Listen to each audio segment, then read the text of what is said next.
ভাতা দিতে হবে পাওনা টাকা দিতে হবে দিয়ে দাও আর মজদুর গ্যাসুটির পাওনা টাকা দিতে হবে গ্যাসুটির পাওনা টাকা ডিএমের পাওনা টাকা দিতে হবে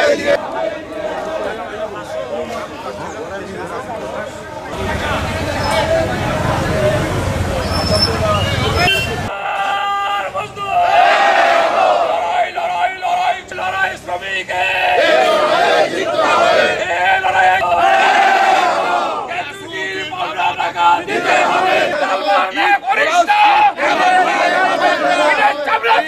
অস্ত্র বিলের আমাদের অভিভাবক যিনার আজকে সত্যিকার অর্থে আছি 407 জনের মধ্যে আমরা বৈশাখী ভাতা দিতে হবে দিয়ে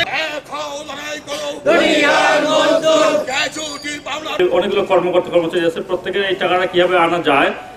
সেটা দিতে হবে আরে থাকবে কল্যাণ পরিষদের সংগ্রামী সভাপতি জনাব আলাউদ্দিন প্রামাণিক পাশে আমার অবসর ভাইয়ের লোকজন আছে, আমি সবাই এক কথায় একই কণ্ঠে আমরা তাদের সাথে আছি।